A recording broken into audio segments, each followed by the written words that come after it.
हमारे ब्रज में एक रसिया गाते हैं, गैया लगे अति प्यारी जग पालन हारी। ठाकुर जी स्वयं गाते हैं इस रसिया को।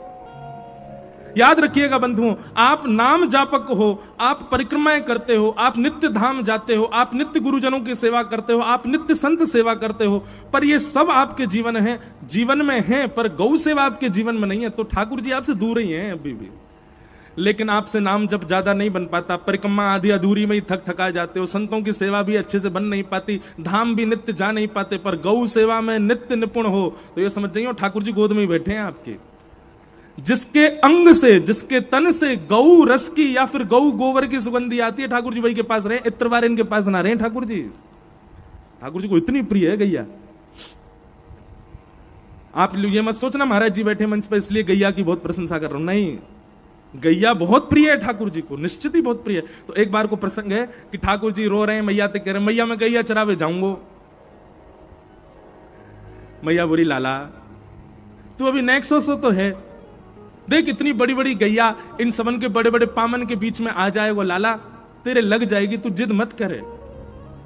ठाकुर जी तो जिद करने लगे, ना मैया मैं तो गैया चरावे जाऊंगा, मुझको गैया चरानी है। इतने रोने लगे ठाकुर जी। तो नंद बाबा आए, नंद बाबा ने आके कही क्या बात है लाला, काय को रो रहे हो? यशोदा मैया बोली यूं करो गैया चराऊंगो। और माने ना नेक्स्ट सो अभी मैं कह रहा हूं कछु दिन डट जा, बड़ो है जा, फिर चराई लियो। नहीं नहीं मैं तो अभी चरावे जाऊंगो। सांडिल्य मुनि बुलाए और सांडिल्य मुनि से कही, बोले बाबा आपने एक मुहूर्त देख के बताओ लाला गैया कब चरावे। तो सांडिल्य मुनि ने जैसे पंचांग खोल करके देखी तो सांडिल्य मुनि बोले बाबा तुम्हारो लाला मुहूर्त में ही रोवे, आज ही बढ़िया मुहूर्त है, आज ही गैया चरवाओ जाते, तुम्हारो लाला मुहूर्त देख के रोवे। और महाराज पूरे ब्रजमंडल में आनंद है, लाला गैया चरावे जाएगो। यशोदा मैया ने सुंदर श्रृंगार किया ठाकुर जी को, ऊंची धोती पहनी, गले में सुंदर हार, पतरे पतरे हार पहने की कहीं खो ना आवे, कारी कमरिया कंधा पे डाल ली ठाकुर जी ने। ये कमरिया कहा है? ठाकुर जी कहीं बैठे हैं तो वहां बिछा के बैठ जाएं, कारी कमरिया, कमरिया डारी, सिर पर छोटो सो एक बढ़िया पुष्पन को श्रृंगार करके मोर पिच्छ धारण कियो। और मैया ने जैसे ही ठाकुर जी के चरणन में पादुका पहनाई, सो ही ठाकुर जी कहने लगे मैया जी कहा पहना रही है? मैया बोली लाला तेरे कोमल कोमल पाम, तू कहीं वन में गयो, तेरे कांटे लग गए, कीट पत्थर लग गए तो रोवेगो, जब पादुका पहन के जाएगो तो तेरे पामन में कीट पत्थर कंकड़ लगेंगे ना। सो ही ठाकुर जी दौड़ के गए और अपनी गैयान ने गिनन लगे। मैया बोली कहा कर रहे हो? बोले मैया मैं गैयान को गिन रहा हूं, मेरे तो दो पामे इनके चार चार हैं, इतनी पनैया और मंगवा दे, इतनी पादुका और मंगवा, सबन को पहना के ले जाऊंगा। मैया बोली लाला तू तो ऐसी बात करे, अरे जे गैया जे पामन में पादुका ना पहनो करें। ठाकुर जी बोले चौना पहने मैया, इनके कांटे ना लगे, इनके पत्थर ना लगे, इनको निष्ठुरता ना लगे। मैया बोली लाला देख तेरे तो कोमल पाम है और इनके तो खुर हैं, खुरन में कांटे पत्थर ना लगो करें। ठाकुर जी तो रोने लगे, पछाड़ खा के गिर गए। मैया बोली काय को रो लाला? बोले मैया मेरे पाम खुर क्यों ना बने, मेरे पाम पाम ही क्यों रह गए? जे गैयान के पाम खुर बन गए, मेरे खुर क्यों ना बने? जरूर तेने खाने पीने में कोई कमी छोड़ी होगी जब मैं तेरे पेट में रहे होऊंगा। यशोदा मैया बोली लाला तेरी बातन की तो कोई सल ना पड़े। अरे लाला जे खुर तो जानवरन के हो में, हम मानवन के ना हो में। और महाराज ये बात सुन के तो ठाकुर जी इतने रोए कि आंख लाल पड़ गई, गाल लाल पड़ गए, अपनो सबरो श्रृंगार फेंक दियो, अपने सबरे कड़ूला उड़ूला उतार के फेंक दिए और जमीन में लोट लोट करके मूड दे दे करके रोमे ठाकुर जी। नंद बाबा दौड़े दौड़े आए, अरे लाला कहाँ है गो?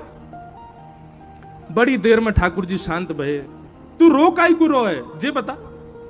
ठाकुर जी बोले बाबा जी मैया सबरी गैयान को जानवर कह रही है, जिन गैयान ने मुंह को दूध पिवा के बड़ो कियो वो जानवर है, और यदि दूध पिवारे वाली गैया जानवर है तो मैया तू भी जानवर है, बाबा वो जानवर है, मैं हूं जानवर हूं, हम सबरे जानवर हैं। मैया ने दोनों कान पकड़े, लालत कही आज के बाद कभी गैया सो जानवर नहीं कहूंगी। तब ठाकुर जी प्रसन्न भये, बोले हाँ मैया कभी जानवर मत कहियो, जे जानवर ना है जो तो मेरी मैया है।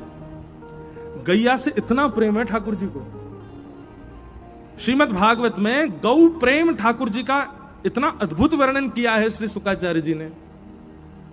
ऐसी गैया से हमको प्रेम हो जाए, हम तो अपनी कथा में कहते हैं ठाकुर जी को प्रिय लगने वाली वस्तु यदि आपको प्रिय लग गई, अभी तो वृंदावन प्रिय लगा है आपको, वृंदावन निश्चित है, यहां जितने लोग बैठे सबको वृंदावन प्रिय लग गया है। अब वृंदावन के बाद बारी किसकी है? अब गैया की है। अब गैया प्रिय लगे, और गैया के बाद फिर वैष्णव प्रिय लगे, वैष्णवन के बाद फिर ठाकुर जी के धाम के सुंदर सुंदर जो पर्वत हैं, जो नदियां हैं, वो प्रिय लगे। इन सबसे प्रेम होना ही ठाकुर जी से प्रेम होने के समान है। तो भैया पंजाब के हमारे जितने भी वैष्णव कथा सुनने, सबसे हमारी एक प्रार्थना, और वृंदावन से प्रेम करने वाले समस्त वैष्णवों से प्रार्थना कि जितनो प्रेम वृंदावन से है उतनो प्रेम अब गैया से करना प्रारंभ कर दो, उतनो प्रेम यमुना जी से करना प्रारंभ कर दो, उतनो ही प्रेम गिरिराज जी से करना प्रारंभ कर दो। आप निश्चित मानियो आपको ठाकुर जी से प्रेम नहीं करना पड़ेगा, ठाकुर जी आपसे प्रेम करेंगे फिर, और यही हमें चाहिए। तो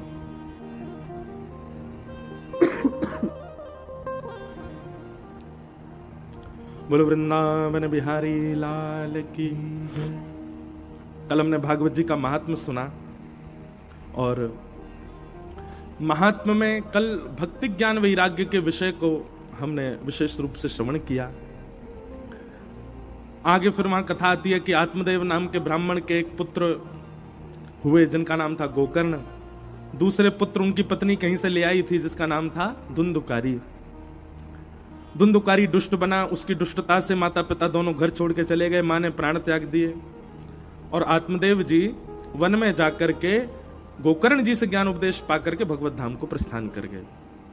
धुंधुकारी भयंकर प्रेत बन गया, और उसकी प्रेत योनि से निवृत्ति कैसे हुई? श्रीमद् भागवत की कथा श्रवण से। बंधुओं, भूत प्रेत संसार में होते हैं, पर विशिष्ट रूप से व्यक्ति प्रेत बनता कब? दो कारणों से। जिस व्यक्ति को नरक में भी स्थान नहीं मिलता, जिस व्यक्ति को मृत्यु लोक के बाद कहीं भी स्थान नहीं मिलता, उसको मृत्यु लोक पे प्रेत बना के भेज दिया जाता है। वो प्रेत योनि में भटकता है। जिसकी मुक्ति नहीं हुई है, जिसको कहीं और स्वीकार नहीं किया गया, नरक के द्वार भी बंद कर दिए, बोले यहां भी नहीं आओगे तुम, वो प्रेत बनते हैं। हमारे रसिक जन कहते हैं कि व्यक्ति प्रेत कब बनता है? जिस व्यक्ति ने जीवन में कभी भी भजन नहीं किया, जिस व्यक्ति ने जीवन में कभी कथा नहीं सुनी। और सुनिए, भजन करना और कथा सुनने का मतलब यह नहीं कि यहां के आप बैठ गए, कथा सुन गए, भजन सुन गए कि अब हम प्रेत नहीं बनेंगे। जब तक उसको जीवन में पालन नहीं किया, जो व्यास ने कहा उसको जीवन में उतारा नहीं, कथाएं तो बहुत सुनी पर जीवन पर बिल्कुल उसका असर नहीं हुआ। रावण रोज त्रिपुंड लगाता था, रावण रोज महादेव का अभिषेक करता था, पर ऐसे त्रिपुंड का, ऐसे अभिषेक का क्या फायदा जिससे उसका चरित्र नहीं सुधरा? आप लोग कथा सुनने नहीं आते, आप स्वयं को सुधारने आते हैं कथाओं में। और यदि माफ कीजिए आप बिना सुधारे चले जाते हैं ना, तो बहुत बड़ा अपने ऊपर बहुत बड़ा अपराध कर रहे हो आप। इसलिए कथाएं सुनने आते हैं तो यहां जो कही जाती है बातें, उनको जीवन में उतारने का प्रयास किया कीजिए। जो व्यक्ति जीवन में कभी कथा को नहीं उतारता, जीवन में कभी भजन संग्रह अपने जीवन में नहीं करता, अपने जीवन को भजन के, भक्ति के अनुकूल नहीं बनाता, वही मृत्यु के बाद प्रेत बनता है। भजन बिन नर मर गट के भूत, भजन बिन नर मर गट के भूत। सरस माधुरी जी का पद है, सब लोग गाओ। भजन बिन नर मर गट के भूत, भजन बिन नर मर गट के भूत। मरगट समझते हैं ना, शमशान को मरगट कहते हैं। जो व्यक्ति भजन नहीं करता वही शमशान में भूत बन जाता है। भजन बिन नर मरगट के भूत, भजन बिन नर मरगट के और श्यामा श्याम रटे रसना सो, श्यामा श्याम रटे रसना सो, श्यामा श्याम रटे रसना सो, श्यामा श्याम रटे रसना सो। तिनको जान सपूत हो, तिनको जान सपूत। भजन बिना नर मरगट के भूत, भजन बिना नर मरगट के भजन बिन नर मरघट के भूत, भजन बिन नर मरघट के भूत। निस दिन करत कपट छलबाजी, निस दिन करत कपट छलबाजी, समझे नाही समझे नाहि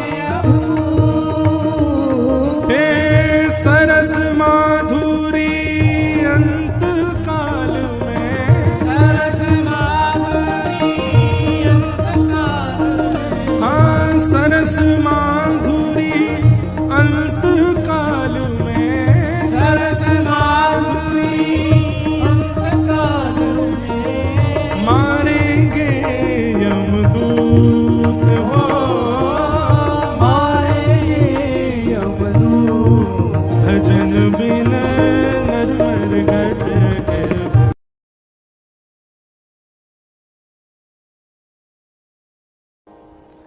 जिसने जीवन में कभी भजन नहीं किया, जिसने जीवन में कभी कथा नहीं सुनी, वो निश्चित है कि मृत्यु के बाद भूत बनेगा, प्रेत बनेगा। लेकिन महाराज जी, आपने अभी अभी एक बात कही कि कथा में तो आया था, कथा तो सुनी थी, पर जीवन में उतारा नहीं। ऐसा व्यक्ति भी प्रेत बन सकता है? तो फिर कथा की महिमा खत्म हो जाती है। अब देखो, ऐसा व्यक्ति प्रेत तो बनेगा जिसने कथा जीवन में नहीं उतारी। कल हम बता रहे दंभ, केवल दंभ किया, केवल आडंबर किया कथा सुनने का, भक्त बनने का, वैष्णव बनने का। भगवत कृपा से हो सकता है कि वो ना भी बने प्रेत, पर कदापि 1% यदि वो प्रेत बन गया तो वो प्रेत कैसा बनेगा? बोले उसके लिए मुक्ति का केवल एक ही उपाय बचेगा। क्या? कि तुम किसी वैष्णव को भगवत शरणागति प्रदान करो। तुमने तो अपने जीवन में शरणागति प्रदान की नहीं, ठाकुर जी की प्राप्त की नहीं। कम से कम प्रेत योनि में ही रह करके अपने प्रेत भाव से किसी वैष्णव को भगवत शरणागति तुम प्रदान कर दो तो तुम मुक्त हो जाओगे। समझ में आ रही है बात?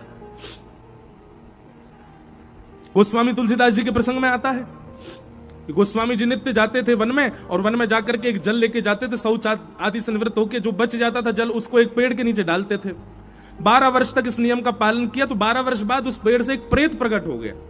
उसने कहा, आपने मेरी प्यास बुझा दी, 12 साल तक मुझे रोज पानी पिलाया, वरदान मांगिए, मैं क्या दूं आपको, मैं प्रेत हूं, मैं आज मुक्त हो गया हूं। गोस्वामी जी कहते हैं, हमको राम जी कैसे मिलेंगे ये बताओ। तो उस प्रेत ने परिचय दिया, बोले आपकी कथा में हनुमान जी आते हैं, इस रूप में आते हैं, उनके चरण पकड़ लो, राम जी मिलेंगे। और गोस्वामी जी को मिले। ऐसी एक ब्रज की लीला भी है। ब्रज में नंदगांव में एक बाबा रहते थे, और वो बाबा वन में कुटिया बना करके रहते थे। रोज ब्रजवासियों के घर से मधुकरी लाते, और मधुकरी लाके मधुकरी पाते। जैसे ही वो मधुकरी पाने बैठते, तभी एक कुकर, एक कुत्ता आ जाता, उनके द्वार पर आके बैठ जाता। तो क्या करते कि मधुकरी पाने के बाद थोड़ी जो बच जाती वो उसको डाल देते, तो वो भी पाता था। बाबा का ये नियम चलता ही रहा कितने वर्षों तक। रोज, अब तो पहले तो वो दया करके देते थे, अब तो बाकायदा उसका भाग निकालने लगे, उस कुत्ता को पवाते थे। एक बार बाबा को किसी कार्यक्रम के, किसी संत के यहां कोई उत्सव था, तो 3 दिन के लिए उनको गोवर्धन जाना पड़ा। अब वे तो गोवर्धन चले गए, अब वो कुत्ता रोज आता था, रोज आकर के द्वार पर बैठ जाता, लेकिन बाबा तो थे नहीं। 3 दिन तक जब उसको अन्न नहीं मिला, 3 दिन बाद जब बाबा लौट करके आए, तो 3 दिन तक वो, उससे पहले तो बाबा के यहां से जो प्रसादी मिलती थी उसके प्रभाव से वो कुकर का रूप में रहता था, पर 3 दिन तक जब उसको प्रसादी नहीं मिली, मधुकरी नहीं मिली, तो वो अपना रूप खो बैठा, वो प्रेत बन गया, वो प्रेत ही था। बाबा जैसे आए तो उनको रोने की आवाज आने लगी कुटिया में। बाबा बोले, ये कौन रो रहा है? खूब घूम घूम करके देखा, कोई नहीं मिला। बाबा समझ गए कोई प्रेत है निश्चित ही। उन्होंने तुरंत कमंडल का जल छिड़का, बोले कौन हो, प्रकट हो जाओ। प्रकट हो गया, बोले महाराज मैं एक प्रेत हूं। इतने वर्षों तक कुत्ता के रूप में आप मेरे को रोज कुछ ना कुछ पवाते थे, 3 दिन के लिए आप चले गए तो मैं अपने रूप से ओझल हो गया, पर आज आपने अपने कमंडल का जल डाल दिया, अब मैं मुक्त हो गया। तो अब मैं मुक्त होकर के जा रहा हूं, उससे पहले आपको कुछ देना चाहता हूं, आप मांग लीजिए क्या चाहिए। नंदगाम के बाबा प्रेत से बोले, पहले मेरे सामने आओ। सामने आ गया।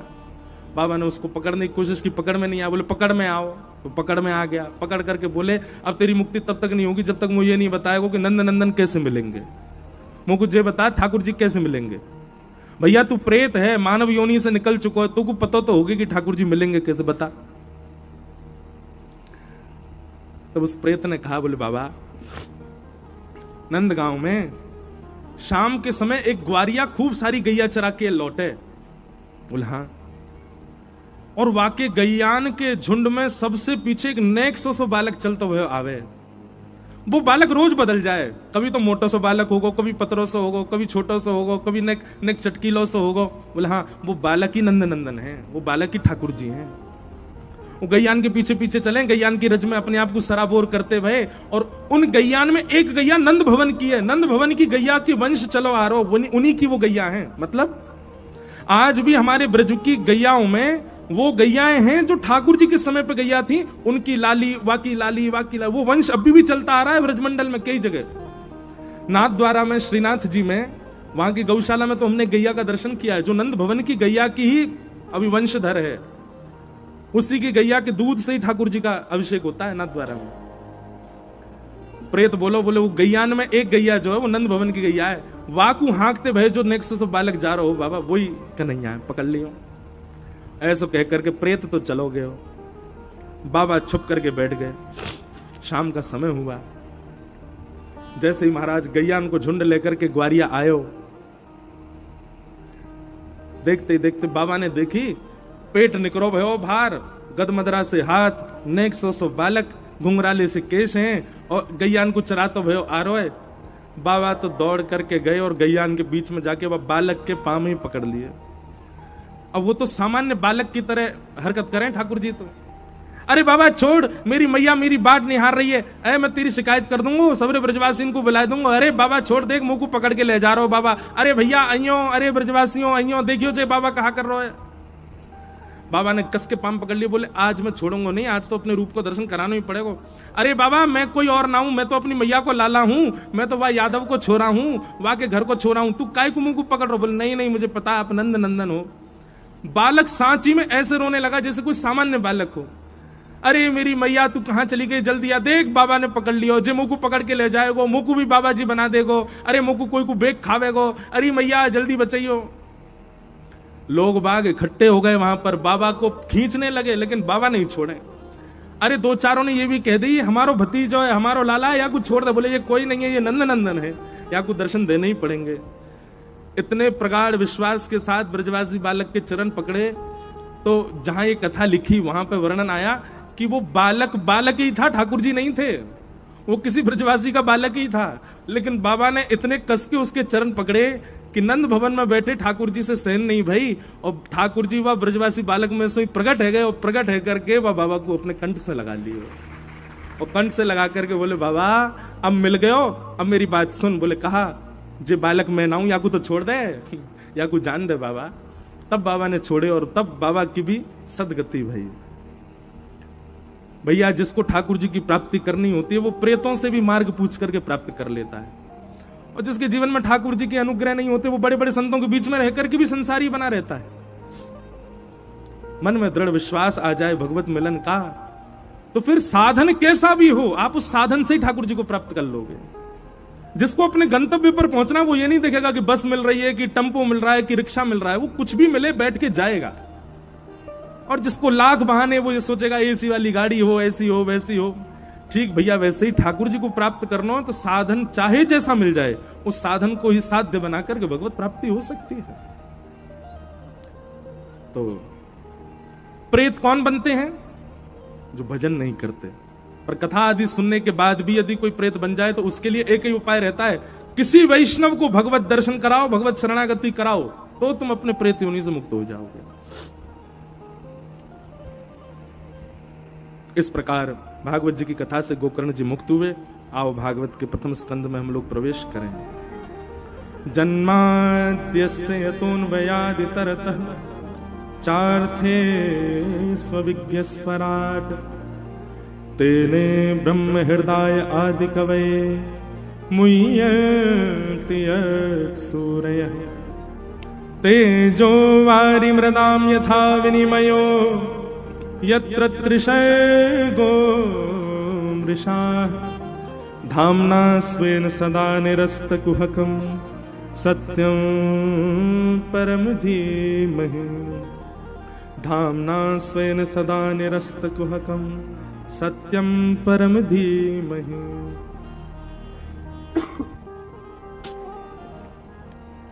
भागवत जी का प्रथम श्लोक। भागवत जी के प्रथम श्लोक में किसी देवी को वंदन नहीं किया, किसी देवता को वंदन नहीं किया। 84 लाख देवी देवता हैं हमारे, पर किसी को वंदन नहीं करते हुए श्रीमद् भागवत जी के प्रथम स्कंद के प्रथम श्लोक में किसको वंदन किया गया? सत्यम परम धीमहि। परम सत्य जो है हम उसको प्रणाम करते हैं। यहां पर वेद व्यास जी की बुद्धि देखी गई है। किसी देवी को प्रणाम करते, देवता को प्रणाम करते, तो आपस में देवी देवताओं में ये भाव आ जाता है, ये बड़े हैं, ये छोटे हैं। जिनका नाम लिखा गया भागवत जी में ये बड़े हैं, जिनका नाम नहीं है वो छोटे हैं। ये पदवी और उपाधियों की लड़ाई केवल मानवों में नहीं है, देवताओं में भी लगी रहती है। स्तोत्रम कश्य न तुष्टये। स्तुति से कौन प्रसन्न नहीं होता? सब प्रसन्न होते हैं। सबको चाहिए कि हमारी जय जय ज्यादा हो। लेकिन एक बात सदैव याद रखना, जितने भी देवी देवता हैं एक दूसरे से तो सबको प्रतिस्पर्धा होती ही है, पर जब मानव एक निष्ठ एक देव का उपासक बन जाता है और उस देव में ही सर्वस्व लगा देता है, और कहीं उस देव के रूप में साक्षात नारायण यदि हैं, साक्षात कृष्ण यदि हैं, तो देवी देवता भी उसके सहायक बन जाते हैं। हमारी बात बहुत ध्यानपूर्वक सुनिएगा। आपके अंदर एक निष्ठ भक्ति है एक देवता के प्रति, और चाहे जो हो जाए आप उसका त्याग नहीं कर सकते। तो कई सारे ऐसे योजना बनेंगी कि आप देव को छोड़ो, पर फिर भी आप उस देव को नहीं छोड़ते हैं, तो बाकी के सारे देवता आपके सहायक बनते हैं उसी देव की प्राप्ति में। और कहीं उन देव के रूप में साक्षात श्री कृष्ण हैं, तो फिर कभी प्रतिस्पर्धा नहीं होती। सब देवी देवता प्रसन्न ही रहते हैं कृष्ण उपासक से। क्यों? ठाकुर जी की उपासना करने वाले के प्रति देवी देवता रखते हैं, हम जिसके उपासक हैं उसकी ये उपासना कर रहा है, इसलिए सबको प्रसन्नता होती है। हम वैष्णो देवी भी जाते हैं, हम महादेव के दर्शन करने भी जाते हैं। हमने पंजाब और हिमाचल में जितनी देवी हैं सबके दर्शन किए हैं। सब जगह जाके यही मांगते हैं, बोले कि हे देवी मैया ऐसी कृपा कर दो, हमारे आराध्य श्री वृंदावन बिहारी लाल श्री राधा रमण लाल के प्रति हमारी और निष्ठा बढ़ जाए, हमारी और प्रीति बढ़ जाए, उनसे हमारा और प्रेम हो जाए। तो ये देवी देवता और सहायक बन जाते हैं। सत्यम परम धीमहि। भागवत जी के प्रथम श्लोक में किसी देवी देवता को नहीं, परम सत्य को वंदन किया गया। और परम सत्य कौन है? तो यहां तो नहीं बताया, पर भागवत के 10वें स्कंद में बताया परम सत्य कौन है। तो सत्यव्रतम सत्य परम त्रिसत्यम सत्यश्च योनिम निहितम च सत्ये सत्यस्य सत्यमृत सत्य नेत्रम सत्यात्मकम त्वाम शरणम प्रपन्नाः। भागवत के 10वें स्कंद में जब भगवान श्री कृष्ण का प्रादुर्भाव होता है, भगवान श्री कृष्ण जब प्रकट होते हैं, तब देवी देवता ही 9 बार सत्य कहते हैं। सत्यव्रतम सत्य परम त्रिसत्यम सत्यश्च योनिम निहितम च सत्ये सत्यस्य सत्य मृत सत्य नेत्रम सत्यात्मकम त्वाम शरणम प्रपन्नाः। ऐसे परम सत्य को हम बारंबार प्रणाम करते हैं। तो 10वें स्कंद में 9 बार सत्य जिसको कहा गया, उसी सत्य की यहां पर वंदना कर रहे हैं। कौन? वेद व्यास जी। पर स्वच्छंद नहीं लिखा कि श्री कृष्ण को मैं प्रणाम करता हूं। क्यों? बोले पहले देवता ये स्वीकार करें कि परम सत्य श्री कृष्ण, तब मैं कृष्ण वंदन करूंगा। कृष्णम वंदे जगत गुरु। परम सत्य श्री कृष्ण है भैया।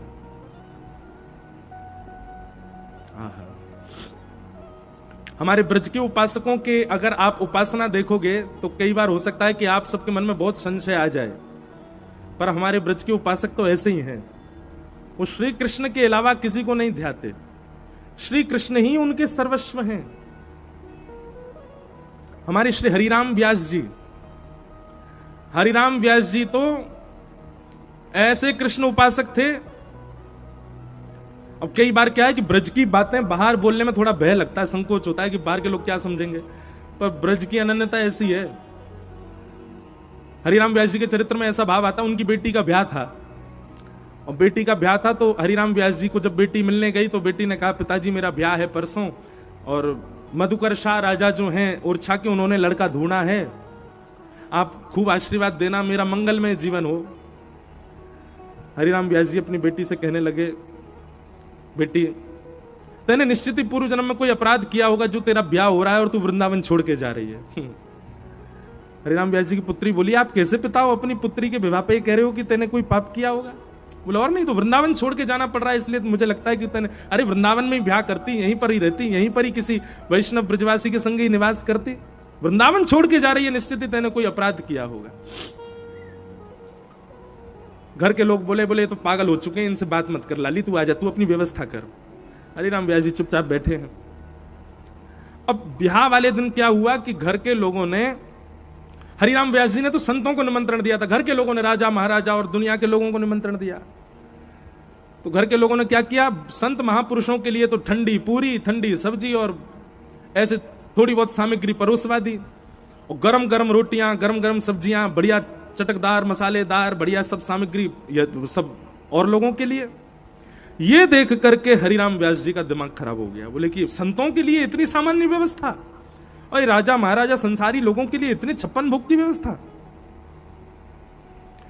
और उनका उसी समय थोड़ा सा पारा हाई हुआ था, इतने में ही बेटा आके बोला, पिताजी कन्यादान हो रहा है, आप आकर के कन्यादान कर दो। और उनके लिए पुत्र पुत्री परिवार ये महत्व नहीं देता था, उनके लिए तो संत सेवा, ब्रजवासियों की सेवा, ठाकुर जी की सेवा ये महत्वपूर्ण। लेकिन फिर भी सबके सामने कन्यादान करने लगे तो पंडित जी लोगों ने कहा, व्यास जी आप बड़े विद्वान हो, कुछ मंत्र सुनाइए, कुछ बढ़िया सा कुछ सुना दीजिए। हरिराम व्यास जी बोले, हमसे सुनना मत चाहो, चुपचाप हम कन्यादान करके चले जाएं, इसी में खुश रहो। नहीं नहीं नहीं, कुछ तो सुनाना पड़ेगा आपको। हरिराम व्यास जी ने पद बना करके गाया, वे मरे जिन मेरे घर गणेश पुजवायो, जिन्होंने मेरे घर पर आकर के ये सब ब्याह आदि रचना करवाई है, मेरे घर पे आकर गणपति का पूजन किया है, मेरे घर पर आकर के जो ब्याह का प्रसंग कराया है, उन सबकी आज ही मृत्यु हो जाए। ब्राह्मण देवता बोले बोले आप चुप ही रहो, मत बोलो कुछ। बोले हम पहले ही मना कर रहे थे, हमसे मत बुलवाओ। बच्चे सब कहने लगे, दीदी का ब्याह है, हमारी बहन का ब्याह, आप इतने क्रोध में क्यों भरे? बोले वो जुगल किशोर जी, उनके ठाकुर जी जुगल किशोर, जुगल किशोर जी पीछे बैठे, एक बार भी दुल्हा दुल्हन उनको प्रणाम नहीं करने गए, संत जनों को रूखा सूखा पवा रहे हो, और ये सब संसार के लोगों को तुम 56 भोग पवा रहे हो। ब्रजवासियों को किसी ने निमंत्रण नहीं दिया, ब्रज में रहते हुए भी व्रत छोड़ करके बेटी जा रही है, ये सब क्रियाकलाप हो रहे हैं और तुम चाहते हो मैं प्रसन्न रहूं? मुझे प्रसन्नता नहीं है। तब मधुकर शाह राजा थोड़ा सा सहम गया, उसने हरिराम व्यास जी से कहा, बोले आप चिंता मत करो, मैं एक भवन बनवा देता हूं, आपकी पुत्री और दामाद दोनों वृंदावन में ही रहेंगे, यहां से कहीं नहीं जाएंगे। जब ये बात मधुकर शाह ने कही, तब हरिराम व्यास जी ने दोनों वर वधू को आशीर्वाद दिया। बोले अब अच्छा है कि तुम वृंदावन छोड़ के नहीं जाओगे। वृंदावन छोड़ के जाने वालों के लिए बहुत कुछ लिखा है व्यास जी ने, मैं ज्यादा उसका वर्णन नहीं करूं। हरिराम व्यास जी जिनका एक प्रसिद्ध पद है, किशोरी तेरे चरणन की रज पाऊं, किशोरी तेरे चरणन की रज पाऊं, बैठी रहूं कुलजन के कोने, बैठी रहूं कुंजन के कोने, श्याम राधिका गाऊं, श्याम राधिका गाऊं, किशोरी तेरे चरणन की रज पाऊं, किशोरी तेरे चरणन की रज पाऊं।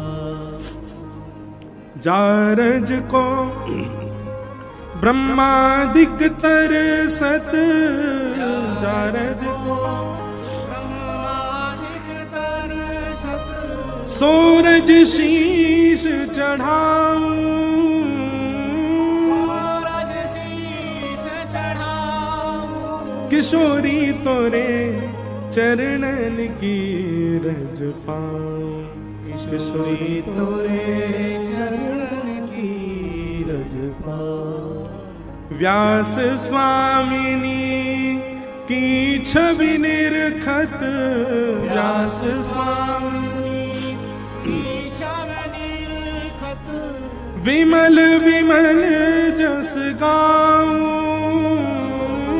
विमल विमल जस गाऊं, किशोरी तोरे चरणन की रज पाऊं। किशोरी तोरे चरणन की रज पाऊं। मेरी प्यारी तोरे चरणन की रज पाऊं। किशोरी तोरे चरणन की रज पाऊं। तो ब्रजवासियों की अनन्यता तो कभी कभी संसार के लोगों को समझ में भी नहीं आएगी, ऐसी अनन्यता ठाकुर जी के प्रति है। ऐसे श्री कृष्ण जो कि परम सत्य हैं, हम उनको बारंबार वंदन करते हैं। भागवत जी का प्रथम श्लोक। भागवत जी के द्वितीय श्लोक में 4 बातें बताई गई हैं, विषय, अधिकारी, संबंध और प्रयोजन।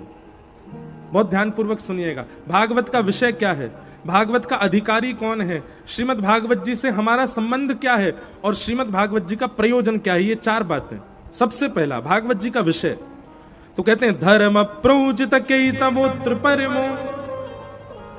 सुनने वाले के चित्त में, सुनने वाले के हृदय में परम धर्म का बीज प्रकट करना, यह भागवत जी का विषय है।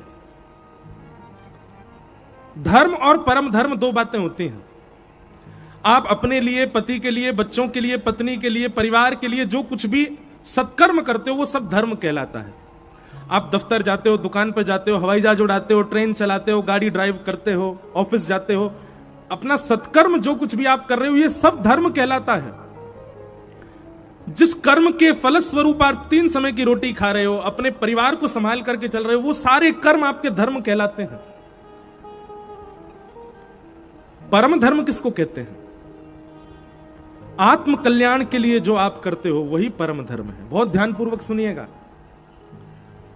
परिवार के कल्याण के लिए, समाज में उठने बैठने के लिए, 3 समय की रोटी पाने के लिए, अपने तन को व्यवस्थित करने के लिए जो आप सत्कर्म करते हो वो धर्म है। पर अपनी आत्मा के कल्याण के लिए जो आप कर्म करते हो वही परम धर्म है। बताओ, भागवत जी की कथा सुनना धर्म है कि परम धर्म है? क्या है? परम धर्म। क्यों?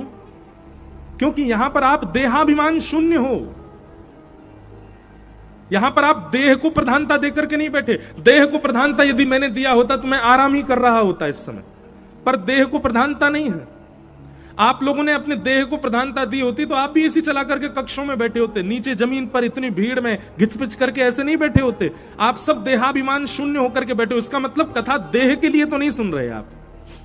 हाँ, आप भोजन देह के लिए कर रहे हो, सोते देह के लिए हो, चलते देह के लिए हो, कपड़े पहनते देह के लिए हो, परफ्यूम देह के लिए लगाते, सुंदरता देह के लिए है, सब कुछ देह के लिए। पर पंडाल में आती जैसे आप बैठे, कथा प्रारंभ हुई, अब यहां देह के लिए आप कुछ नहीं कर रहे हो, आप आत्म कल्याण के लिए बैठे हो। यही परम धर्म है। जहां पर कुछ क्रिया नहीं है लेकिन फिर भी कल्याण की भावना चित्त में उत्पन्न हो रही है, उसी को ही परम धर्म कहते हैं। और भागवत का विषय क्या है? परम धर्म का हमको अनुगामी बनाना, यह भागवत का विषय है। कथा सुनने के बाद में आपने, यदि आपके मन में यह बात आ गई कि हमने तो कथा सुन ली, बस हो गई हमारी क्षुधा पूर्ति, तो समझ जाना आपने कथा सुनी नहीं। पर कथा सुनने के बाद में स्थिति यह हो गई कि 7वां दिन कथा का आया और आपके मन में यह आया, अब दोबारा कथा कब होगी, हम कब सुनेंगे, कब से फिर से ये सब चर्चाएं सुनने को मिलेंगी, ये चित्त में भावना प्रकट हो जाए, तब समझना आपने कथा सुनी है।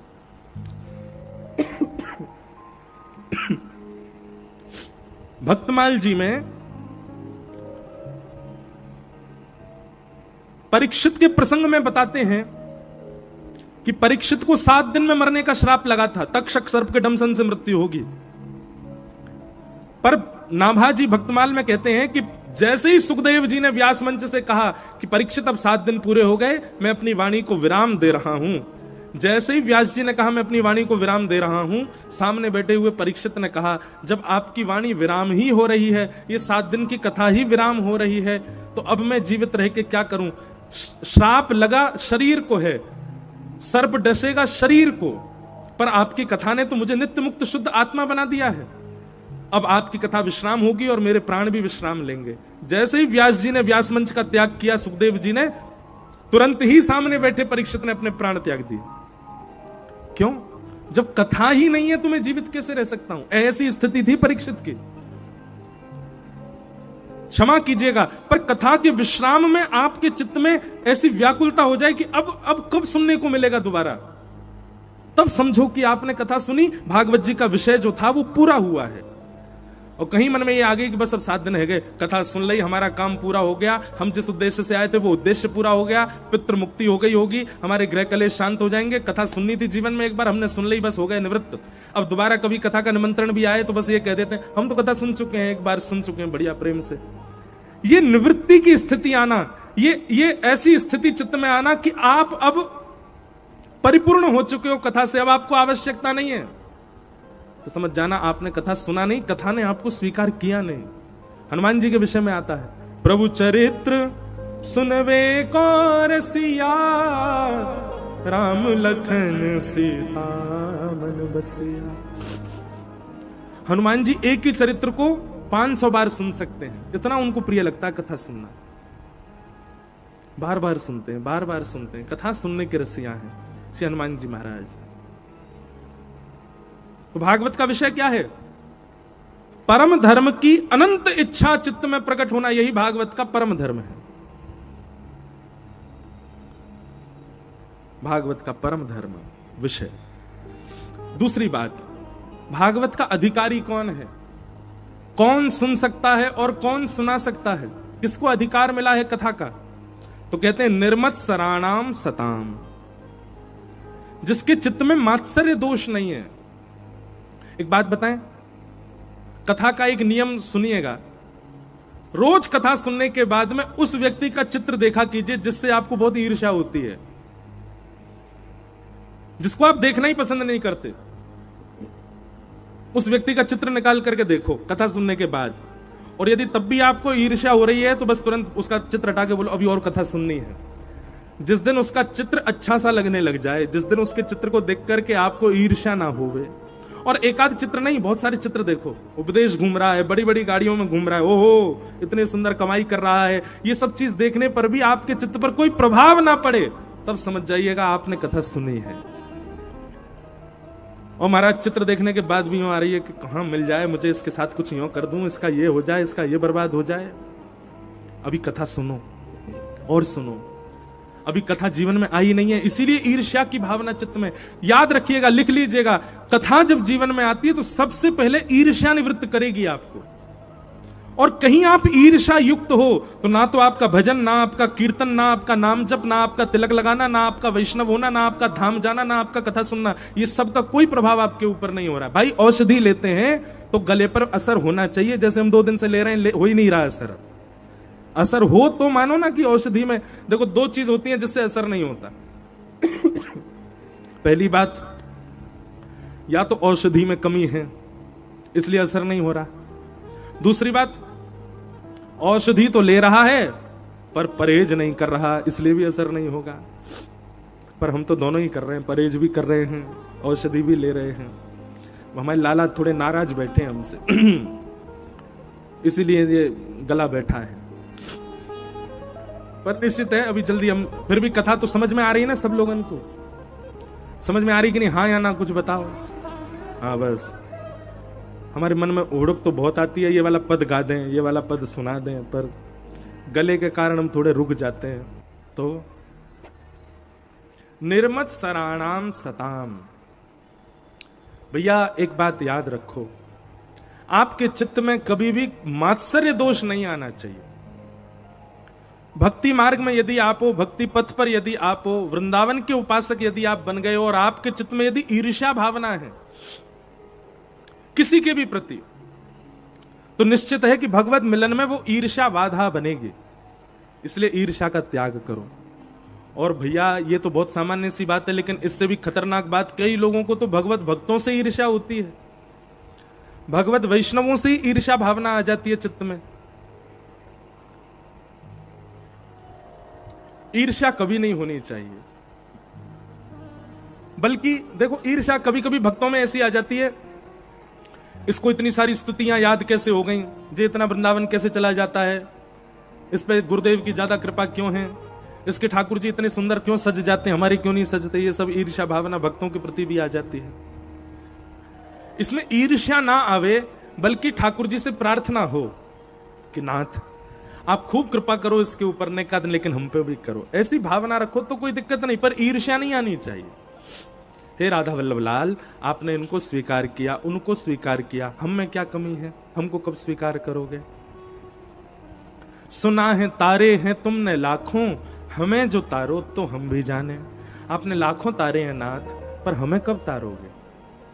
लाखों को तर जाने से हमको ईर्ष्या भावना नहीं आनी चाहिए, हमको यह भावना आनी चाहिए कि हम पे कृपा कब होगी।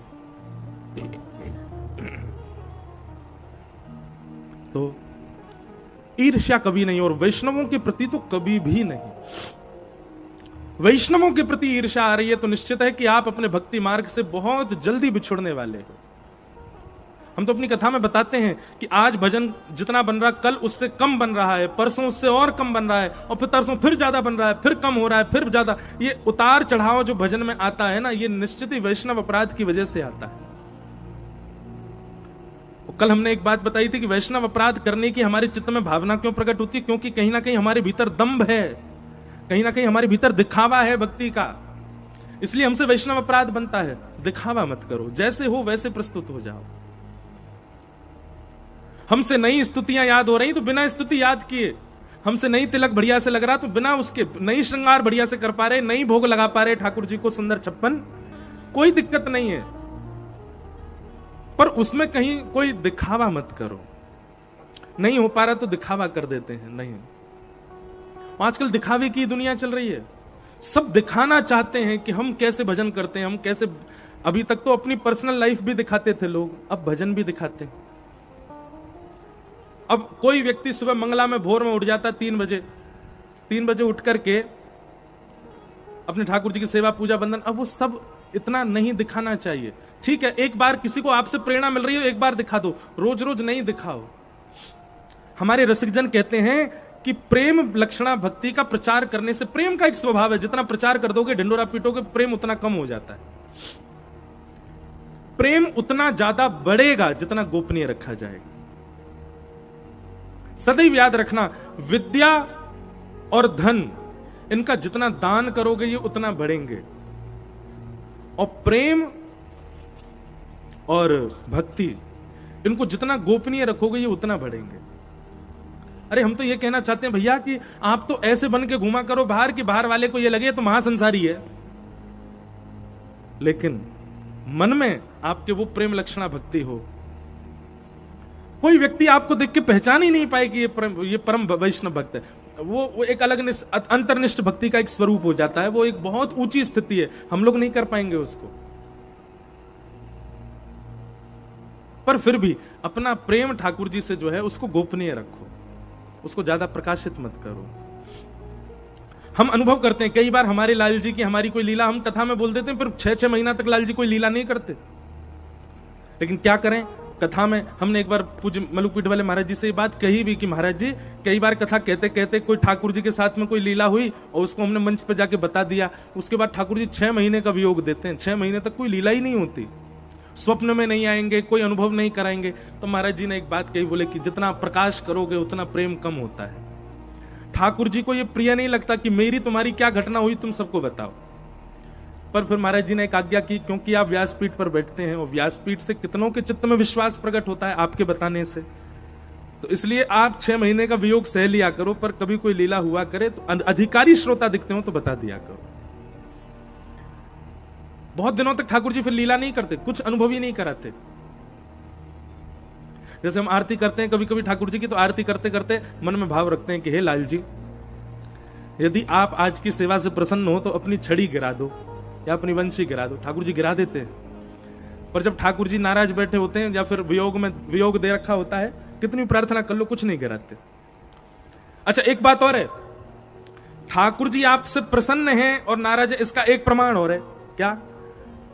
बहुत जल्दी सेवा हो जाती है, बहुत जल्दी श्रृंगार हो जाता है, जैसा चाहते हो वैसा भोग बन जाए, जैसा चाहो वैसा बंगला बन जाए, जैसे चाहो वैसे ठाकुर जी विराजमान हो जाए, तो समझे ना ठाकुर जी नाराज हैं। और आप जैसा चाह रहे वैसा श्रृंगार नहीं हो पा रहा, जैसा भोग बनाना चाह रहे वैसा बन नहीं पा रहा, बंगला कभी यहां से फूल गिर रहे हैं, कभी उधर से कुछ गिर रहा है, ठाकुर जी कभी मुकुट फेंक रहे हैं, कभी बंसी गिर रहे हैं, कभी अपनी जो है कपड़ा लत्ता नहीं उतार रहे हैं, तो समझ रही राजी बैठे हैं, लीला कर रहे हैं। ये बड़ी अंतरंग बातें हैं कि अनुकूल आपके मन के अनुसार सब हो जाए तो समझ जाना ठाकुर जी जैसे रूठा हुआ व्यक्ति होता है वो कैसा होता है, कहीं बैठा तो बैठ जाएगा, मुझको क्या है, पीछे बैठ जाओ तुम गाड़ी में, हाँ हाँ सबसे पीछे बैठूंगा मैं, वो बैठ जाएगा चुपचाप। भोजन करोगे, बोले बिल्कुल मत कराओ, करा दो तो खा लेगा, नहीं कराओ तो बिल्कुल नहीं करा। रूठे हुए व्यक्ति की पहचान है कि बहुत रूठ जाता है तो वो नक चढ़ा सा ऐसा ही हो जाता है, कहीं बैठा दो, कुछ खिला दो, खिलाओ मत, पूछो मत, वो मुंह फुलाए बैठा ही रहेगा। ऐसे ही ठाकुर जी जब नाराज होते हैं तो जहां बैठा तो बैठ जाएंगे, जैसा श्रृंगार कर तो करा लेंगे, जैसा बंगला बनाओ बनवा देंगे, जैसी थाली सजाओ सजवा देंगे। लेकिन ठाकुर जी जब प्रत्यक्ष विराजमान होते हैं और आपसे राजी होते हैं तो कुछ ना कुछ लीला करेंगे, कभी मुकुट फेंकेंगे, कभी कुंडल उतार के धर देंगे, कभी कुछ कर देंगे, कभी कुछ कर दें। तो इन सब लीलाओं को पहले तो लोग सोचते थे कि अपशगुन है, ठाकुर जी मुकुट उतार देते हैं, ठाकुर जी अपनी जो है नेत्र पधरा देते हैं नीचे, ठाकुर जी कभी अपना दुपट्टा गिर देते हैं, और कुछ नहीं तो महाराज कईयों के लड्डू गोपाल तो लुढ़क ही जाते हैं, गिर ही जाते हैं, बैठा के गए लौट के आए भोग लेके तो लुढ़के पड़े। समझ जाओ ठाकुर जी आपसे राजी बैठे। ठाकुर जी की राजी रजामंदी की एक सूचना है। लेकिन फिर उसका ढिंडोरा मत पीटो पूरे घर में जाके, पड़ोसी को बुला लाए, देखो देखो देखो, व्यास जी बता रहे थे ना मुझसे, सुबह से 5 बार मुकुट गिर चुके, मुझसे तो इतने राजी रहते हैं, देख फिर गिर देंगे। ऐसा नहीं करना है। प्रेम बतावे से रस घटता है, उसको गोपनीय रखो। हितरवंश महाप्रभु के चरित्र में आता है, उनके पिताजी सेवा करते थे ठाकुर जी की, और श्री महाप्रभु जी का मन तो बहुत होता था सेवा में जाने का, पर छोटे बालक हैं, हरिवंश बालक है, तो दूर ही खड़ा कर देते, बोले तुम दूर से सेवा किया करो। दूर खड़े खड़े हितरवंश महाप्रभु कभी गायन की सेवा करते, कभी कोई सेवा करते। एक दिन हिंडोला पड़े थे, झूला झूल रहे थे ठाकुर जी, तो श्री हितरवंश महाप्रभु के पिताजी उनको, व्यास मिश्र जी उनको डोर दे गए झूला की, और बोले झूला झुलाओ ठाकुर जी को। तो झूला झुलाने लगे। पिताजी तो चले गए, पिताजी के जाते ही महाप्रभु जी के नेत्र बंद हो गए। नेत्र बंद होते ही जो छवि सामने झूला पे बैठी वो सचल होकर के उनके चित्त में आ गई, और असली में झूला झूलने लगे अंदर ही। और अब तो चल भी रहे हैं, बोल भी रहे हैं, सब बातें कर रहे हैं। महाप्रभु जी से कहने लगे, रूखो सूखो झूला झुलाओगे, कछु गा के सुनाओ। महाप्रभु जी तो इतने आनंद में भर गए, गाने लगे, झूला का पद गाने लगे। अब प्रत्यक्ष में जो झूला था उसकी डोर छूट गई है, लेकिन मन में एक झूला में प्रिया प्रियतम बैठे, तो हाथ वैसे ही चल रहा है, हाथ में डोर नहीं है, प्रत्यक्ष झूला तो रुक चुका है, पर मन के झूला को झुला रहे हैं और पद गा रहे हैं। तो लीला ऐसी घटी कि सामने जो उनके पिताजी के ठाकुर जी, जो कि त्रिभंग लली दोनों युगल सरकार बैठे थे, उनने मन में विचार करी, बोले ये महाप्रभु जी तो झुला ही नहीं रहे, झूला तो रुक गए हो। श्री जी बोली, अब छेड़ना नहीं उनको, वो अंतरंग भाव में, अपने मानसी भाव में हम दोनों की सेवा कर रहे हैं, अब मानसी भाव में सेवा करने दो, प्रत्यक्ष में क्या करें। ठाकुर जी बोले, मुंह को तो गर्मी लग रही है, कौन झुलावे को झूला। अब व्यास मिश्र जी नीचे चले गए, जे मानसी में चले गए। श्री जी बोली, काय बात को खड़े हो, लटको नीचे, झूलाते पाम लटकाओ नीचे, अपने एड़ीनते अपने पाम से झुलाओ। सो व्यास मिश्र जी के सेवा के ठाकुर जी, त्रिभंग लली ठाकुर जी, वो सहज हो गए और झूला में अपने दोनों पाम लटका करके अपने पैर के अंगूठा से झूला को पीछे झोंका देने लगे और झूलने लगे। झूलते झूलते झूलते महाराज जोर जोर से, छोटे से ठाकुर जी बेचारे, कितनी ताकत उनमें, जोर जोर से अंगूठा लगा में, अच्छा अंगूठा के अलावा पैर लगावे को प्रयास करें तो लुढ़क जाए नीचे, बेचारे पूरे उतर भी ना सके, बस अंगूठा ही छुपा के पीछे झोंका दें। श्री जी कहने और जोरते झुलाओ। श्री जी बोले, ठाकुर जी बोले, गिर जाऊंगा नीचे। कैसी लीला ठाकुर जी की। वहां सामने हितरवंश महाप्रभु बैठे हैं, मानसी में झूला झुला रहे हैं, लेकिन प्रत्यक्ष में ठाकुर जी का झूला नहीं चल रहा, तो ठाकुर जी स्वयं सहज होकर के अपने झूला को चला रहे हैं। वाणी ऐसा प्रसंग आता है कि झुलाते झुलाते झुलाते ठाकुर जी तो इतने थक गए, अपने हाथन से ही अपनी जांग दबाने लगे। बोले, मैं तो हार गए, इतने पसीना आ गए कि अपने सबरे लत्ता उतार करके और श्री हितरवंश महाप्रभु पे ही फेंक दिए। जब व्यास मिश्र जी आए लौट करके, सोई ठाकुर जी ऊपर चढ़ करके और ऐसे ही खड़े है गए, लेकिन वस्त्र पहनना भूल गए। व्यास मिश्र जी ने आकर के देखी तो हरिवंश बालक तो बस झूला चला रहा है, और सामने झूला धीमे धीमे चल रहा, पर डोर छूटी हुई है। और तभी क्या देखा, प्रिया प्रियतम को जैसे देखा, सो ठाकुर जी ने तो अपनो पटका वटका सब नीचे फेंक रखो है, सबरे लत्ता नीचे उतार के धर रखे। अब उनको तो ये भेद समझ नहीं आया, उन्होंने सोचा कि शायद ढीले वस्त्र पहनाए होंगे इसलिए उतर गए, लेकिन कौन बतावे कि वो तो श्रम हो गया ठाकुर जी को, इसलिए उतार के फेंक दिए। भैया ये ठाकुर ने केवल आचार्यों के संग लीला नहीं की, आज भी ठाकुर जी लीला करते हैं, आज भी ठाकुर जी लीला करने के लिए बैठे हैं। हमारी भावना वैसी हो जाए, हमारी भावना में वो सुदृढ़ता आ जाए। आज भी ठाकुर जी लीला करता है। तो कभी अगर ऐसा हो कि श्रृंगार बार बार उतर रहा है, आरती करते करते आरती गिर रही है, भोग का थाल रख के गए तो महाराज लौट के आए तो एक आध सामग्री गिर गई नीचे, ठाकुर जी ऐसे कुछ ना कुछ इधर उधर कर रहे हैं, तो समझ जाओ ठाकुर जी आपसे राजी बैठे हैं। और कुछ नहीं कर रहे, बिल्कुल चुपचाप खड़े हो जाते हैं, तैयार हो जाते हैं, श्रृंगार करा लेते हैं, व्यवस्थित रहते हैं, बिल्कुल महाराज सीधे बालक की तरह चुपचाप बैठे रहते हैं, कुछ नहीं करते। तो निश्चित ही है कहीं ना कहीं हमसे कहीं नाराज तो नहीं है ठाकुर जी। इसका मतलब यह नहीं है कि कल मुकुट इतना ढीला धराओ कि वो अपने आप ही गिर जाए। वो धारण तो आपको वैसे ही कराना है जैसे आप कराते हो, अपने आप गिरे ठाकुर जी। और फिर जो सुख मिलेगा ना आपको, कभी कभी कितनी बार हमारे ठाकुर जी के साथ ऐसी लीला में हुआ। हमारे श्रीनाथ जी यहाँ पर चुबक धारण करते हैं, देख पीछे श्रीनाथ जी की दिख रही है, यहाँ पे हीरा रहता है, ऐसे लाल जी भी हीरा धारण करते हैं। वो हीरा इतना छोटा सा, वो खोता ही रहता है, और खोता कहाँ है और मिल कैसे जाता है ये भगवान ही जाने। ठाकुर जी उसको अपने गोजाम भर के घूमते हैं, अपने जेब में धर के घूमते हैं। हमसे खो जाए तो ठाकुर जी कहीं ना कहीं से निकलवाई देते हैं। बड़ी लीलाएं हमारे लाल जी की। तो हम क्या कह रहे थे भैया, ईर्ष्या भाव चित्त में मत लाओ, वैष्णवों के प्रति भी मत लाओ। ईर्ष्या दोष जब तक नष्ट नहीं हो रहा है तब तक अपनी माला बढ़ाते रहिए, तब तक कथाएं सुनते रहिए। जिस दिन आपके भीतर से ईर्ष्या निवृत्त आप हो गए, बस समझ जाना ठाकुर जी नेके ही दूर रह गए। बस अब किसी की उपलब्धियों से, किसी की श्रेष्ठताओं से, किसी के भावों से कभी ईर्ष्या भाव नहीं। तो भागवत जी का मूल उद्देश्य क्या है? ईर्ष्या निवृत्त करना। भैया स्कूल का काम है सबको इंटेलिजेंट बना के निकालना, पर सारे बच्चे फर्स्ट नहीं आते, कुछ ही निकल पाते हैं। कथा का काम है सबको ईर्ष्या निवृत्त करना, पर इतनी हजारों की संख्या में भी दावे से कह रहे हैं 5 या 6 लोग ही ईर्ष्या निवृत्त होंगे, सब नहीं हो सकते। पर यह प्रयास करना चाहिए कि हम ईर्ष्या निवृत्त हों, और जब तक ईर्ष्या निवृत्त नहीं हो रहे तब तक भजन बढ़ाते ही रहो, बढ़ाते ही रहो। वजन नहीं, भजन, भजन बढ़ाते रहो। तो भागवत का विषय क्या है? निर्मत्सर हमारे चित्त में परम धर्म का बीज बोना। भागवत का अधिकारी कौन है? बोले मात्सर्य दोष से जो रहित है। अब तीसरा, वैद्यम वास्तवमत्र वस्तु शिवदम। श्रीमद् भागवत जी क्या करती हैं? ठाकुर जी से हमारा संबंध कराती। भागवत जी केवल ठाकुर जी से संबंध कराती हैं और किसी से नहीं।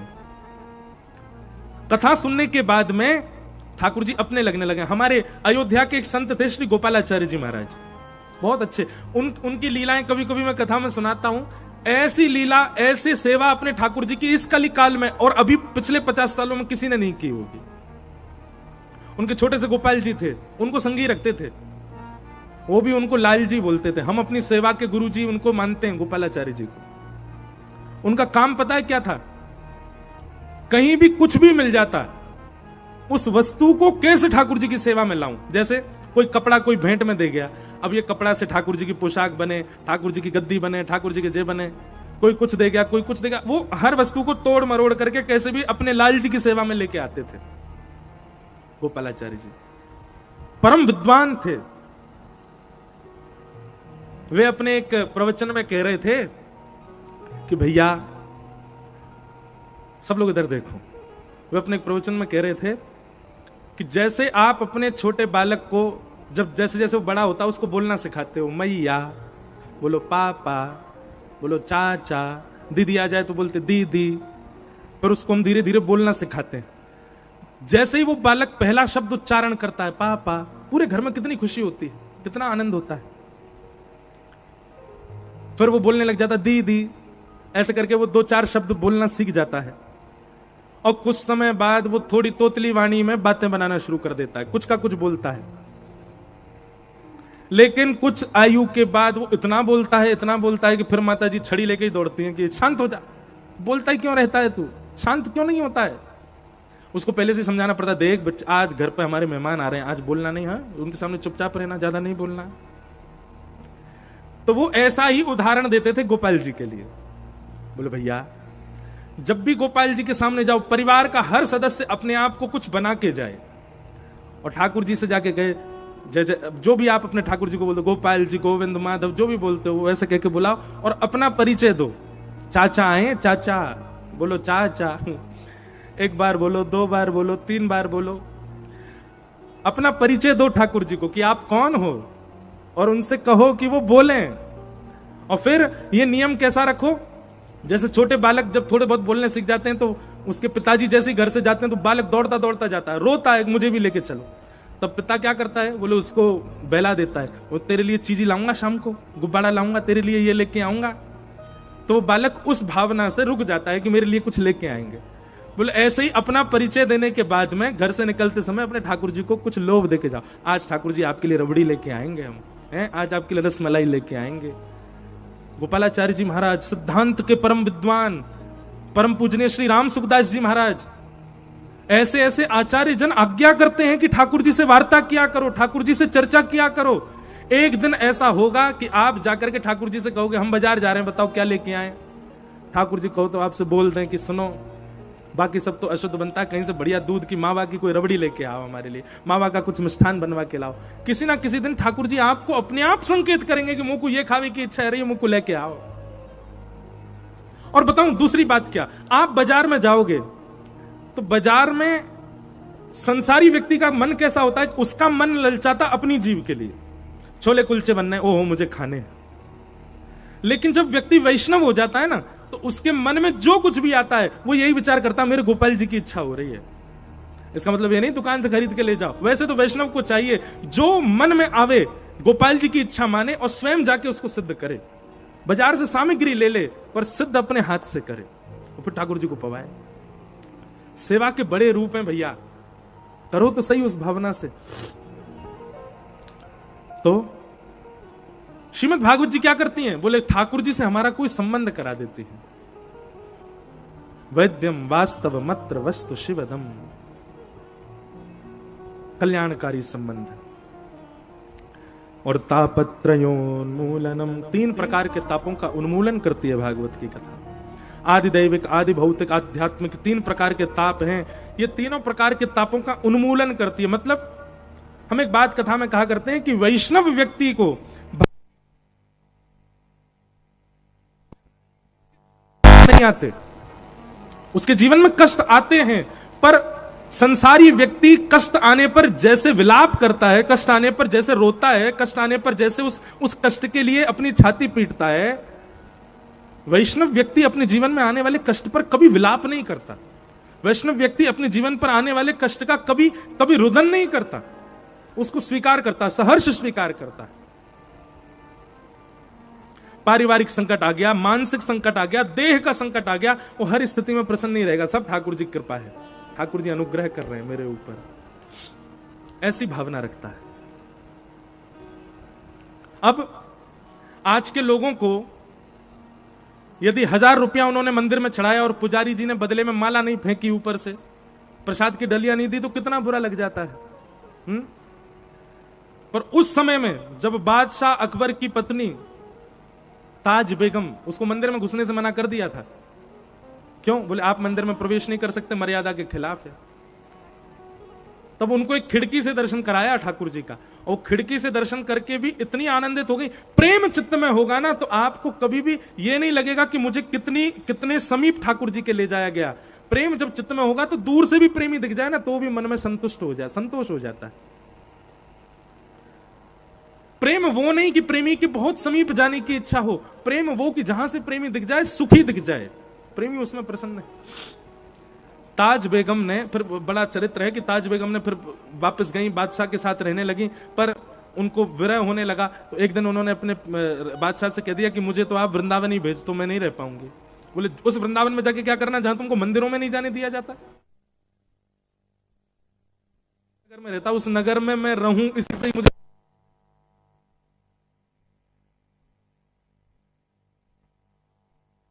मंदिर से दर्शन करके आने वाले दर्शनार्थियों को बैठ करके पूछती थी आज श्रृंगार कैसा है, आज वस्त्र कैसे हैं, आज माला कैसी है, कानों में कुंडल कैसे पहने, मुकुट कैसा पहना हुआ है।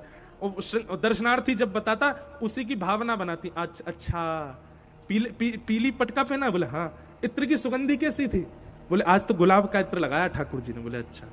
मन ही मन छवि बना लेती। ताज बेगम की स्थिति ये पहुंच गई एक समय आने पर कि कुछ दिन बाद ताज बेगम जाती और जाकर के कागज कलम लेकर के बाहर बैठी बैठी खुद ही चित्र बनाती और चित्र बना करके केवल दर्शनार्थी से कंफर्म करती, आज ठाकुर जी ने पीली पोशाक पहनी है? बोले हाँ। उसके ऊपर ऐसी टेढ़ी सी पाग पहनी है? बोले हाँ। बोले पाग पर ऐसे सुंदर मोती लहरा रहा है? बोले जी। आज ठाकुर जी ने मयूर आकृत कुंडल पहने? बोले जी। ठाकुर जी ने पांव में मोती के नूपुर पहने हैं? बोले जी। और फिर वो चित्र दिखाती, बोले ऐसे ही लग रहे हैं? बोले हाँ बिल्कुल ऐसे लग रहे हैं। अब तो ताज बेगम इतनी प्रसन्न रहती, मैं जैसा अब विचार करती हूँ ठाकुर जी वैसा ही श्रृंगार करते हैं। ऐसी स्थिति हो गई ताज बेगम की। प्रेम की अवस्था इतनी पहुंच गई कि अब उनको आवश्यकता नहीं है मंदिर में जाने की, वो बाहर बैठे बैठे चिंतन कर लेती हैं और वैसे ही ठाकुर जी बन जाते हैं। सुनो दिल जानी मेरे, ताज बेगम का पद है। सुनो दिल जानी मेरे, दिल की कहानी। सुनो दिल जानी मेरे, दिल की कहानी। तेरे हाथ हूँ बिकानी, तेरे हाथ हूँ बिकानी, बदनाम भी सहूंगी। सुनो दिल जानी मेरे, दिल की कहानी। नंद के कुमार कुर्बान तेरी सूरत पे, वृंदावन छोड़ अब कहीं भी न जाऊंगी। सुनो दिल जानी मेरे, दिल की कहानी। तेरे हाथ हूँ बिकानी, बदनाम भी सहूंगी। सुनो दिल जानी। तो वैद्यम वास्तवमत्र वस्तु शिवदम तापत्रयोन्मूलनम। भगवान के जो परम वैष्णव भक्त होते हैं उनको फिर संसारिक ताप सताते नहीं। ताप सताते नहीं मतलब ताप आएंगे तो सही, पर उसका प्रभाव उनके ऊपर ज्यादा नहीं होगा, उससे वो ज्यादा विचलित नहीं होंगे, ऐसा स्वभाव स्वरूप हो जाता है। इस प्रकार भागवत जी के द्वितीय श्लोक में विषय अधिकारी संबंध और प्रयोजन की बात बताई गई। भागवत जी के तृतीय श्लोक में श्री वक्ता के विषय में बताया गया कि निगम कल्प तरोर्गलितम फलम सुख मुखादमृतद्रव संयुतम पिबत भागवतम रसमालयम मुहुर्हो रसिका भुवि भावुकाः। निगम कल्प तरोर्गलितम फलम, श्रीमद् भागवत जी क्या है? वेद रूपी कल्प वृक्ष का पका हुआ फल है। बंधुओं एक बात बहुत ध्यानपूर्वक सुनिएगा, भागवत जी स्वयं फल हैं। भागवत जी से कभी फल की कामना मत करना। फल से कभी भी फल नहीं मांगा जाता, वृक्ष से फल मांगा जाता है। फल से क्या मांगा जाता है? फल से रस मांगा जाता है। फल से रस मांगा जाता है। फल से भूख की निवृत्ति मांगी जाती है, मतलब क्षुधा निवृत्ति मांगी जाती है।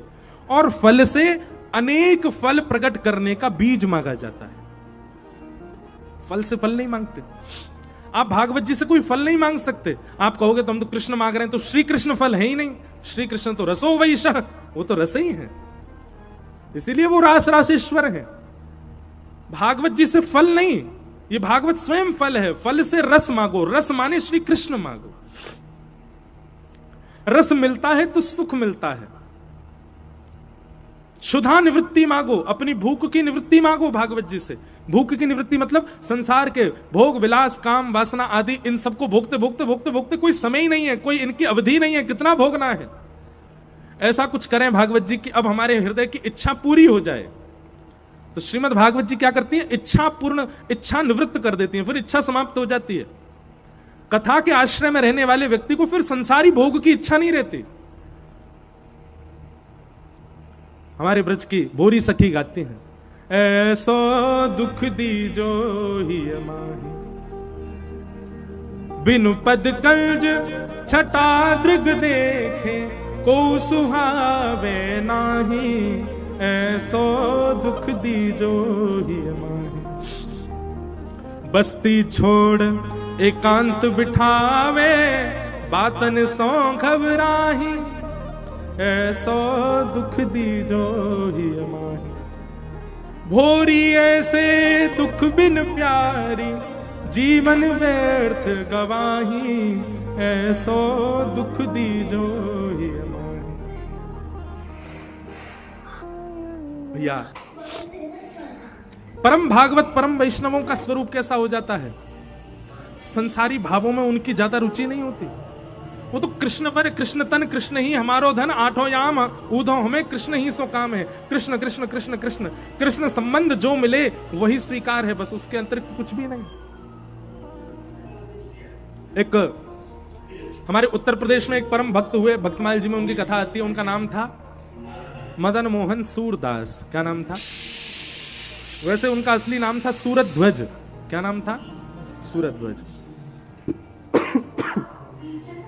आप हरदोई करके एक जगह है उत्तर प्रदेश में, हरदोई के पास में संडीला नाम का एक स्थान था। वहां के सूबेदार थे, अकबर ने आपको वहां का सूबेदार बना दिया था। तो आपका काम क्या था? बहुत ध्यानपूर्वक सुनिएगा। साल भर पूरे नगर के व्यापारियों से, नगर के बड़े बड़े सेठ साहूकारों से कर इकट्ठा करते थे, टैक्स इकट्ठा करते, और साल में एक दिन वो साल भर का जो कर था वो दिल्ली भेजते थे बादशाह के पास। बहुत सावधानी से सुनना। तो आपका ये काम था कर इकट्ठा करना, और इकट्ठा करके सारा कर जो है वो बादशाह को भेज देना। पर आपके मन में बहुत भावना आती थी कि इतना सारा कर इकट्ठा करके बादशाह को भेज देते हैं, पर बादशाह पता नहीं इसका क्या प्रयोग करता होगा। इतना तो पूरे भारत से कर उसके पास आता है, एक आध गांव से नहीं जाएगा तो कोई बादशाह कंगाल तो हो नहीं जाएगा। तो आपने धीरे धीरे क्या किया, जितना कर इकट्ठा करते थे उस कर को संत सेवा में और ठाकुर जी की सेवा में लगा देते थे। एक बार आपने क्या किया, वृंदावन में मदन मोहन लाल जी विराजते थे। आजकल मदन मोहन जी कहां विराजते हैं पता है? राजस्थान में करौली करके स्थान है, वहां विराजते हैं। पर मदन मोहन जी पहले प्रकट कहां हुए? वृंदावन में। बिहरत निस दिन कुंज गलन में, ब्रज जन मन सुख धाम। मदन मोहन को रूप निरख, सनातन बलि बलि जाय। वृंदावन प्यारो, वही मदन मोहन जी की कथा है। तो हम ये बात बता रहे हैं कि भाई वैष्णवों का तो प्राण धन श्री कृष्ण ही हो जाते हैं। वो अपने जॉब, अपने व्यापार में भी कृष्ण को ही ढूंढते हैं। तो सूरध्वज जी ने क्या किया, संडीले में खूब सारा गुड़ खरीदा, और गुड़ खरीद करके बैलगाड़ियों में लदवा करके बैलगाड़ी वालों से कहा इसको लेकर के जाओ वृंदावन, और वृंदावन में मदन मोहन जी के मंदिर में जाकर के हमारी तरफ से अर्पित कराओ। हम तो अभी जा नहीं सकते, हम बहुत काम में हैं, हमारी तरफ से प्रसाद वहां पहुंच जाए मदन मोहन जी की सेवा में।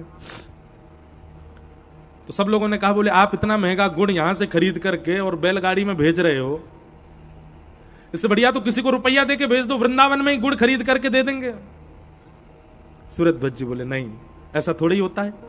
अरे अपने पास की सामग्री अपने प्रेमी को दी जाती है कि प्रेमी के पास की सामग्री उठा करके? आप मेरे घर आए मेरे जन्मदिन पे, आपने देखा सब लोग उपहार लेके आए, हम तो खाली हाथ आ गए। तभी आपने क्या किया, हमारे घर में ही एक बढ़िया सुंदर ठाकुर जी का चित्र लग रहा था, उतार करके और आपने मुझे कहा हैप्पी बर्थडे टू यू महाराज। हम कहेंगे भैया ये क्या है? बोले उपहार है आपके जन्मदिन का, मेरी घर की सामग्री मेरे सामने उतार के मुझको ही दे रहे हो। सूरध्वज जी बोले वृंदावन तो ठाकुर जी का ही है, और ठाकुर जी का वृंदावन, तो वृंदावन में जो गुड़ है वो भी ठाकुर जी का ही है। अब वही गुड़ खरीद के ठाकुर जी को दे दूं, ये कौन सी बड़ी बात? समझ में आई बात? वृंदावन से प्रसाद खरीद के बिहारी जी का ही भोग लगा देते हो आप लोग। अगली बार जलंधर से बना के लेके जाओ और जाके भोग लगाओ। आप लोग वृंदावन के बाजार से खरीद के लगा दो, ठाकुर जी कहते ले मेरे ही घर को मुझे दे रहा है, मेरी रसोई को बनो मुझे खिला रहा है, अपने घर से बना के लाता तो जानता मैं। हमारे रसिका पागल बाबा नाम सुना होगा आपने, महाराज उनके संग भी बिहारी जी बड़ी लीला करते थे। पूज्य श्री रसिका पागल बाबा महाराज बहुत अच्छे कीर्तन गाते थे। तो एक बार उनने कोई बहुत सुंदर लड्डू बनाए, और लड्डू बना करके थोड़े वो अस्वस्थ रहे होंगे, मंदिर नहीं जा पाए, किसी बालक को बोला सुन बिहारी जी को भोग लगाया। बालक बोला ठीक है। अब बालक था आलसी, उसने क्या किया, वो पीछे से ही खड़ा हुआ, उसने देखी बहुत भीड़ भाड़ हो रही है, और उसने ऐसे ही ऊपर से दिखा के लड्डू और लेके वापस चला गया। महाराज जी ने पूछा भोग लगाया हो बिहारी जी को? बोले हाँ लगाया हो बाबा। ला पवाए दे मुख। जैसे परोसो सामने, भोग पाते ही एक ग्रास लेते ही तुरंत बोला, बोले इधर सांची बताइयो, तो तेरी सौगंध है, तो तेरी मैया की सौगंध है, तो तेरी बहू की सौगंध है, तेने भोग लगाया हो ठाकुर जी को? बाबा मंदिर तो गयो मैं, बहुत भीड़ हती, सो मैंने दूर सोई यो दिखा दियो लड्डू, और लड्डू दिखा करके मैं तो आए गयो। बाबा बोले कल को आइयो, दोपहर में भोजन करवे, मैं दूर तक थाली दिखा दूंगा तो ये ले रोटी सब्जी यहीं तक दूर तक खा लियो सबरीन ने। अरे ऐसे भोग लगाओ करे तो माने कि बाबा फिर कहा करे इतनी भीड़ है तो? बोले भैया मंदिर में जाओ और मंदिर में जाकर के बिहारी जी को निहार करके और एक क्षण के लिए चित्त में नेत्र बंद करके बिहारी जी को चित्त में विराजमान करो, और चित्त में विराजमान करके सामने चौकी पे अपनी सामग्री पधरा दो, और पधरा करके अपने हाथन से पवा करके ऐसे भोग लगाओ, मानसी में भोग लगाओ ठाकुर जी को, ठाकुर जी स्वीकार करेंगे। वैसे तो दूर से हमारी कोई सामग्री स्वीकार नहीं, तो मन में ठाकुर जी को बैठा के, मन में आसन आदि चौकी लगा के जो सामग्री बना के लाए हो उसका भाव रख के वैसे ही पवा दो। और या फिर मंदिर में समीप जाने का अवसर मिले तो ठीक है, नहीं मिले तो मंदिर की कोई प्रसादी, कोई फूल माला मिली हो, कोई तुलसी मिली हो, वो वहां में नेक पधरा दो, सो ठाकुर जी को भोग है गयो। दूर से दिखावे थे काम ना चले। तो सूरध्वज जी बोले भैया ये जितने गुड़ है ये सब लेके जाओ वृंदावन। वृंदावन को गुड़ खरीद के थोड़ी देंगे ठाकुर जी को, वृंदावन तो पूरा ठाकुर जी को ही है, वहीं को गुड़ दे के दियो तो काक कियो। महाराज 10 दिन लगे बैलगाड़ियों को वृंदावन पहुंचने में, और 10 दिन में कितना किराया लगा होगा, कितने महंगे गुड़ वृंदावन पहुंचे। लेकिन सूरध्वज जी का भाव कितना शुद्ध था। बंधु गुड़ के ठाकुर जी चटोरे नहीं है, वस्तु की कोई लालसा नहीं है ठाकुर जी को। ठाकुर जी को लालसा भक्त के मन की भावना की है। गुड़ पहुंचे रात्रि 10 बजे, मदन मोहन जी के कपाट बंद हो चुके थे, मदन मोहन जी शयन कर चुके थे, लेकिन जैसे ही गुड़ वृंदावन में पहुंचे मदन मोहन जी की निद्रा खुल गई। मदन मोहन जी बोले इतनी दूर ते संडी लेते माने गुड़ भेजे हैं, और मेरा तो शयन है गयो, और मुंह को तो अभी मन कर रहा हो कि वाके गुड़न ते बढ़िया चाशनी बने, वहां में पुआ तल तल के मुंह को आमे, मैं तो पुआ पाऊंगा। अर्धरात्रि में रसोईया को और पुजारी को दोनों को स्वप्न दिया मदन मोहन जी ने। पुजारी के स्वप्न में मदन मोहन जी आ गए तो पुजारी बोले जय जय कहा हो आप सोनाए रहे? बोले ना मुझको भूख लग रही है। बोले आपके सिराने इतना बड़ा बंटा भोग रखो, वहां में इतनी सारी सामग्री रखी, पालो। रात्रि में ठाकुर जी के पास सामग्री रखी जाती, भूख लगे तो पालें। ठाकुर जी बोले ना बा में जो धरो वो पावे की इच्छा, ना कछुआ और पावे की इच्छा है रही है। पुजारी जी बोले कहा पानो है आपको? बोले अभी अभी हमारो एक भक्त है सूरध्वज ने संडी लेते गुड़ भिजवाए हैं, उन गुड़न को गरम करके चाशनी बनाओ, वहां में पुआ तल तल के मुंह को पवाओ, पुआन को तल के वहां में बोर के चाशनी में करके मुंह को पवाओ, मुंह को भूख लगी है।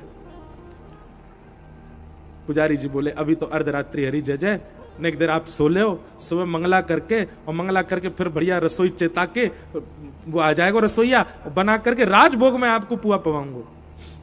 मदन मोहन जी रोने लगे, बोले मुंह को इतनी 10 दिनाते प्रतीक्षा कर रहा हूं मैं कि गुड़ आमेंगे मैं पुआ पाऊंगा, गुड़ आमेंगे मैं पुआ पाऊंगा, और 10 दिन बाद ये पुआ आए हैं तो तुम और मुंह को प्रतीक्षा करवा रहे हो, यूं कह रहे हो सुबह तक प्रतीक्षा करो, या तो मेरो भोग अभी लगाओ, नहीं तो सुबह तक मैं कहीं भाग जाऊंगा। ठाकुर जी ने तुम्हारा चेतावनी दे दी। अब बताओ हमारे ठाकुर जी ऐसे करते हैं?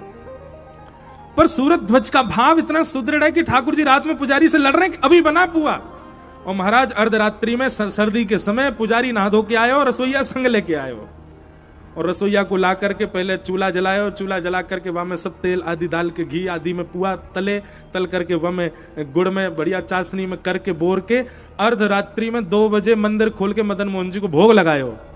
जब पुजारी जी ने मदन मोहन जी को मंदिर खोलो तो मदन मोहन जी की लार टपक रही मुंह में थे। क्यों? पिपासु बैठे, कब पुआ आमे कब पाऊं मैं। इतना प्रेम कोई कर सके तो ठाकुर जी करें।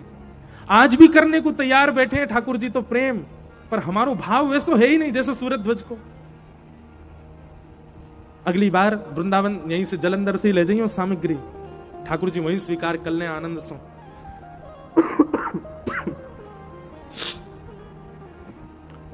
तो भागवत जी से रस की कामना करो, भागवत जी से फल की कामना मत करो। भागवत जी तो स्वयं फल है आपके सत्कर्मों का, आपके भजन का, आपके पूर्व में किए गए सारे सत्कर्मों का आज आपको फल मिला है कि आप कथा सुन रहे हो।